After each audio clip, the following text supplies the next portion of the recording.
Hello. Today I have a very cool video for you guys. And it has to do with bringing better anti-cheat to reality here. And it also has to do with some preface knowledge. First and foremost, biology is technology. You need to start thinking in that lines in order to follow along with the rest of the video here. Biology is technology, and we need to get to the point where we understand it as technology 100%. Into the root consciousness as a file, type, metaphor. So, root consciousness is a thing, and we know all about it. After that phase, you can create universes around your root consciousness, and then you can create within to what your root consciousness is experiencing. Now, at this point of understanding, what I want to talk about is transcription redundancy. And that's kind of the phase I want to move forward to and bring this to the public audience, bring this out, showcase it, and kind of send it to all of the ISPs, encryption agencies, hacking and anti-hacking agencies, and get them all together as one. Because consent is what's going to breed fulfillment. And fulfillment comes from so many different things. And one of the major things is having our technology work the way we want it. Having our pieces, our creations work the way they want it. Like a video game or a painting. A painting and a video game have so much in common you wouldn't even believe. If you make a painting and somebody absorbs that painting in a way you didn't paint, you have a problem.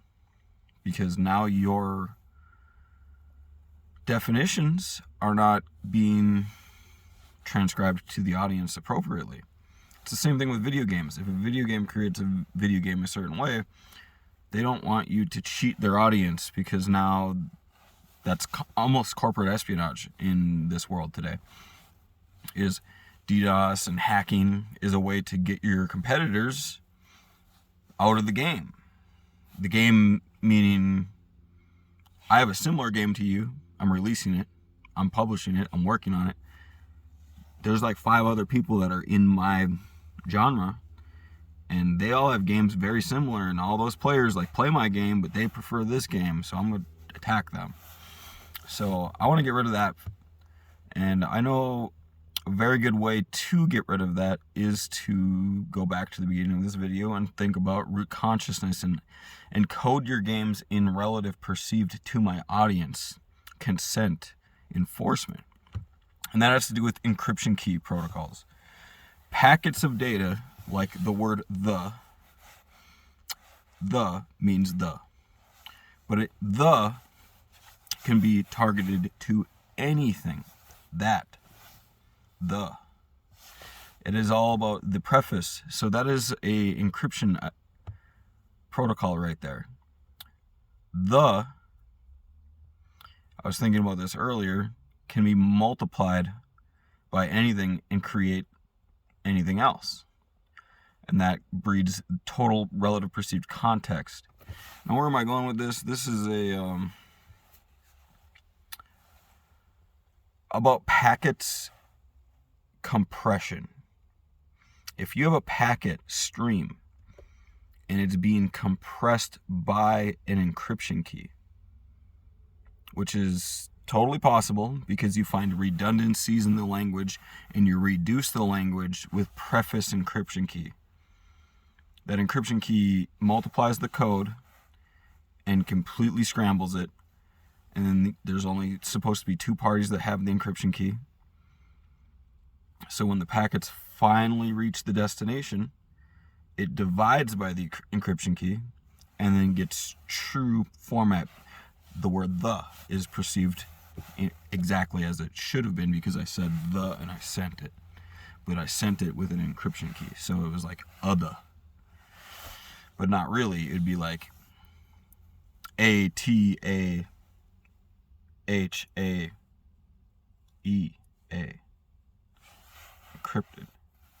That's micro encryption. Now that's not compression encryption. That's inflation encryption example. And that's what I want to showcase is we have the ability now to do infinite inflationary redundant encryption, meaning that packet, the word the, can be sent the times 1, the times 2, the times 3, the times 4. And now you can have more versions of the, because when it reaches the source, it goes divide by 4. 4 is an example of an encryption key.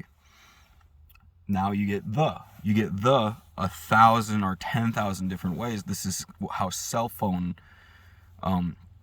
communication works. You send out your packet 1,000 times from your cell phone, and then it tries to grab it. And from what I've heard, it gets to like 80 to 90% accuracy because of the distortion in the waves in the air. And hackers even potentially trying to like scan and manipulate and overwrite certain waves. That they find one and they're like, oh, this guy's trying to communicate with this, and they like send in an interference wave. Well, now they just kicked one of the transcription protocols offline, and it hits the server, and it's like, that doesn't match up with the RAID format. I read 100 languages of this instantly, and 40 of them, or like 20 of them are differentiating. The problem is if somebody captures all of your languages, all of the redundant languages. Now, what's happening nowadays is people are very interested in compression language. And compression language, it scales finitely,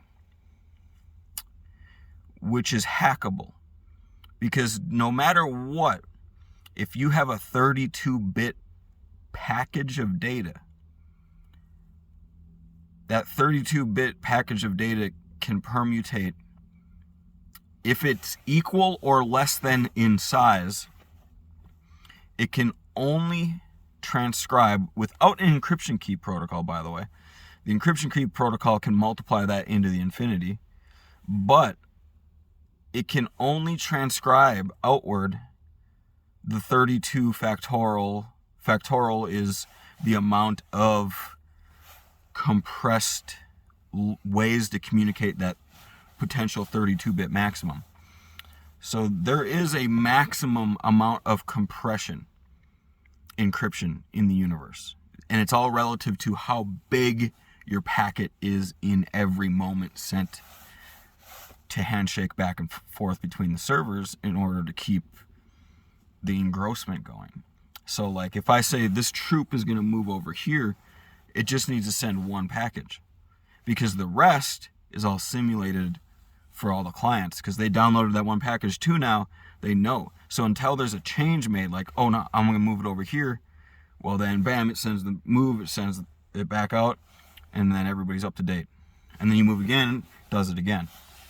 So it doesn't constantly need to be, oh, this troop's here, this troop's here, this troop's here, this troop's here, this troop's here, this troop's here. It's not redundantly communicating. It's compressed communication in a lot of games. So what I want to get into is inflation, compression, redundancy, meaning infinite languages. Every moment we exist on Earth, we should always be creating a new multiplicative redundant encryption for gaming, for competitive gaming, for art piece security. To secure your game, we need an infinite algorithm scaling in many different logic formats. So if we create a language infinity, we want infinite language infinities scaling infinite many different logical ways. And I'm talking spatial dimensions, and I'm talking, the theory is if you experience two spatial dimensions, to 2D spatial dimensions per moment is what we're experiencing, right? You can be actually experiencing 2 million spatial dimensions in this moment, but you can divide 1.9999997 spatial dimensions, and now you're perceiving 3 spatial dimensions, is the idea and the logic. And you should constantly be creating higher and higher and higher spatial dimensions in order to be in. And when you perceive interference that is not within your whitelisted transcription, because every game is transcribing open source raw data as well. We see it and perceive it. We see the numbers. We see the random chance. They can have proprietary multipliers, but we see what is open sourced to us. Therefore, we can assume that which is within the whitelist permutations of the developer consent. So when something happens outside of the developer's consent, or if it even does, which it shouldn't be possible to, that's the goal. It should not be possible to leave the BB code. Your name should never appear as another user's name when it's written in BB, or you have a glitch. It's outside of the whitelist permutations. And that's really what I want to see with inflationary encryption keys, is that it should help stop or muffle a lot of the hacking that's going on in gaming today. It's like the next step forward. I did a video on multi-WAN and multi-VPN, no lag, and it has to do with this theory being inside source, having root consciousness captured, that kind of stuff. This is very high-level technology. This is something more so for the governments and for gods and creators to start thinking and coding in, more so than it is science fiction. This is just how we should be approaching our future. And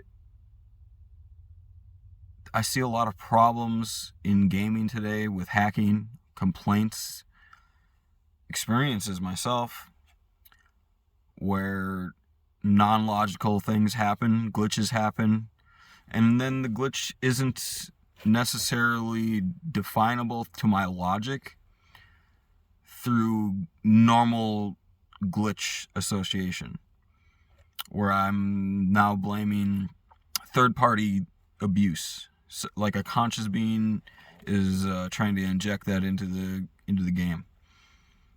And I believe that the inflationary redundant encryption fallback will help avoid that. So spread the word of maybe this video, this logic, this session here that I'm having, and to your coders, your coder friends, and any encryption agencies out there, ISP agencies, regulation agencies, people that work in that department would be very good to forward this video to get this logistics out there. Because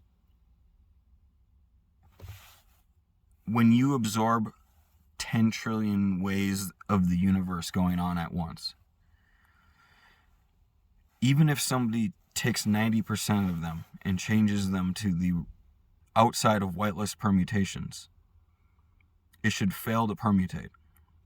If somebody takes 100% of them and puts them outside of the whitelist permutations, it should fail to permutate onto our relative perceived.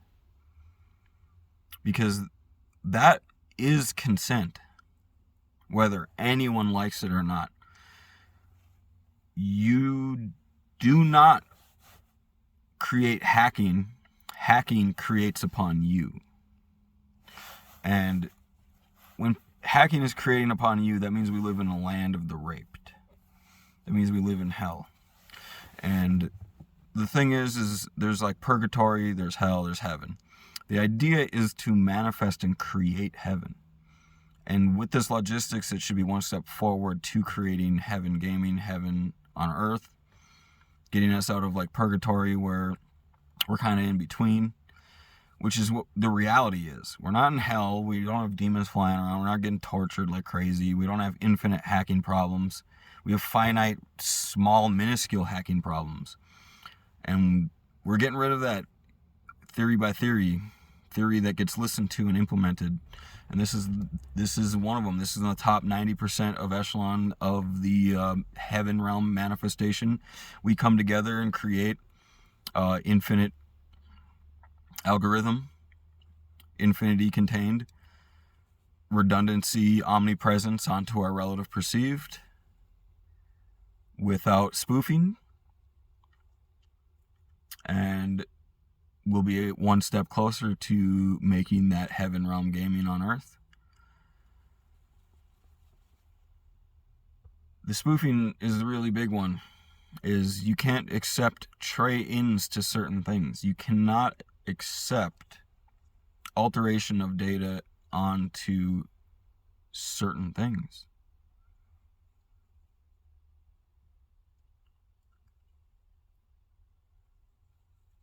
And onto what we experience is definitely one of those things that we definitely do not want to have altered by a remote party. When we go into a gaming experience, we expect the source developer of that game to have full consent over our experience, because they are the ones that painted the painting. They are the ones that made the game. And to all the game developers out there, I'm going to remind one more time, factorial block gears. Multiple gears that are labeled as factorial blocks. Like, if you have chest piece armors, here's every permutation of chest piece armors, and it will just be in that setting. And now that is a multiplier of a range, and then you get all of it in your whole character sheet, and then your coordinate sheet, and then bam. That is your encryption key, basically. That is your transcription key, actually. Your transcription key is everything that you have on your character and all of the stats. And in something like Clash Royale, for example, everything is static. It's already factorially blocked, coded. There's no RNG. You gotta watch out how you use random number generators too. Airwave examples are not a good example of random number generator. You should be creating your own random number generator and know how the code works, know where you're getting the codes from, where you're getting the randomness from. Don't put your arm out into darkness that you do not know and expect it to come back intact exactly the way you wanted. Is kind of what I'm telling you about the randomness generators, especially crit generators. I've seen crit generators work where you crit every single time because the developer is backdoorable through their RNG tray-in.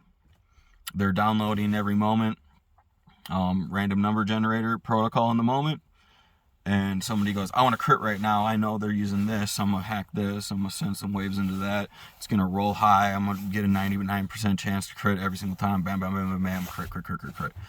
And then good to go. So watch what you're using to download your data to feed to your customers, because that is a black web strategy people are using. What I want to call it is packet filtration backdooring through relativity. Is they don't have to necessarily edit the packets. They could be editing your source tray-in. Like where you're citing your data from truly does matter, because you can cite your data from somebody who wants to play your game a bad thing as well. So know how you cite your data.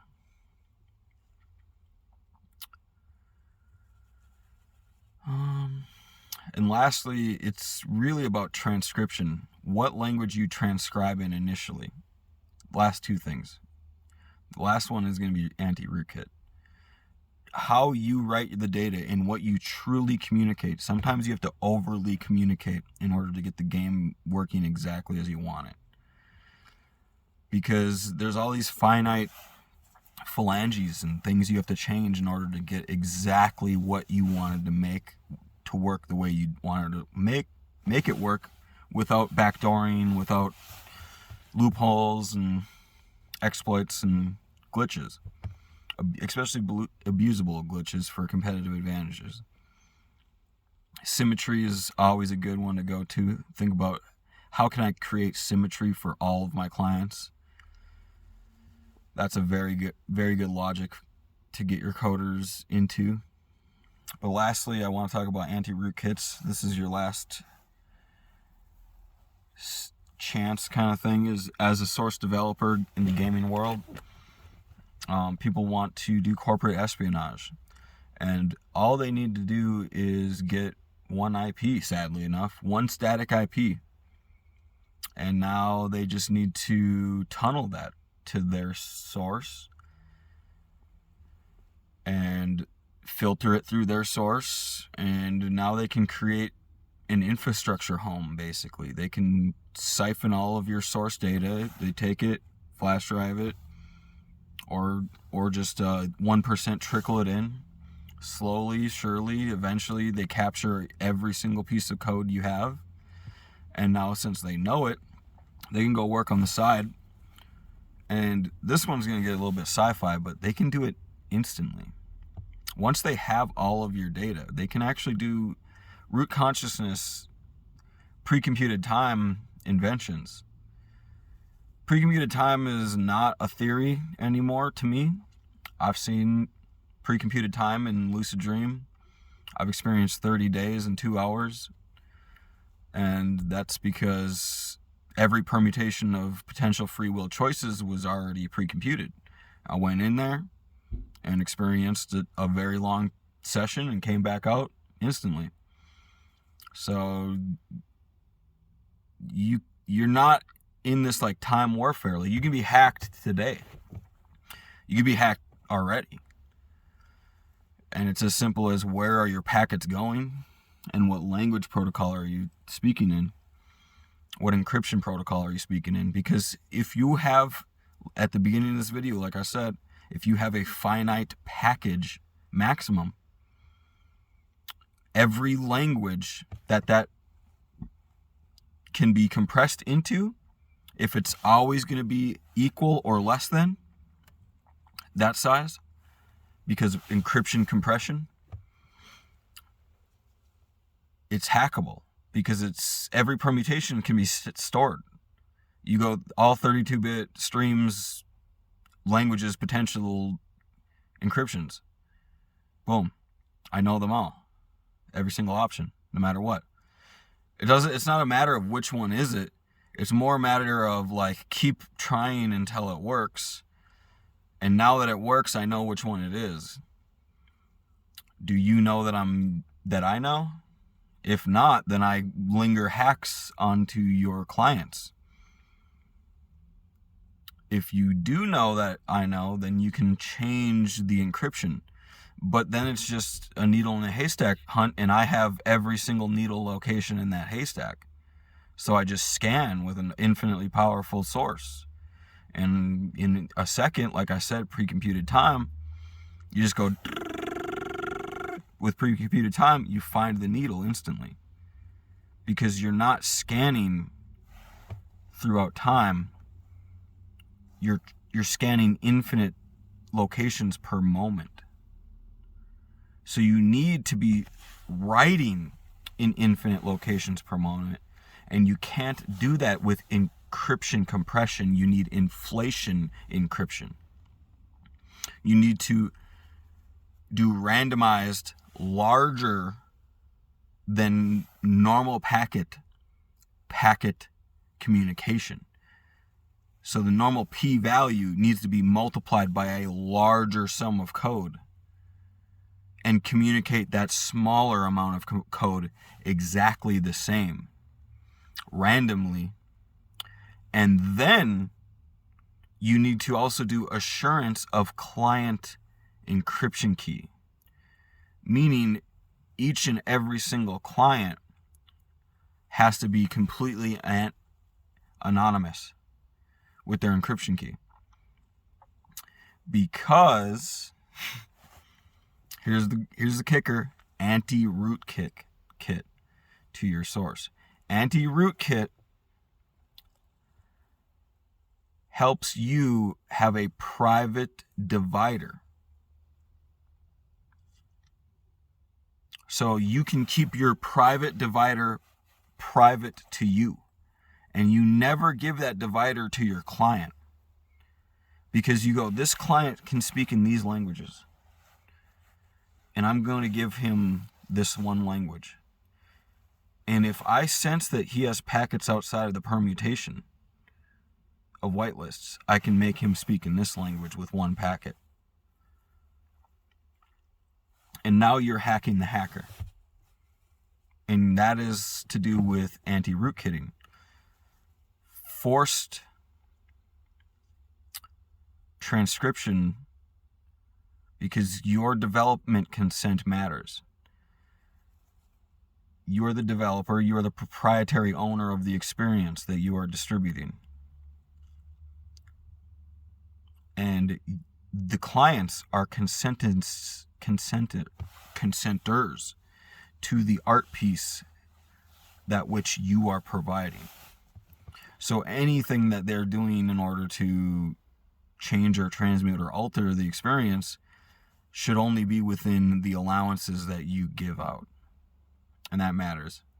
But that wraps up everything. I hope everybody takes this video very seriously. This is how we will create better gaming on Earth. Peace. Oh yeah. Hopefully you can see that. That's my gang sign. Infinite love. I'm out.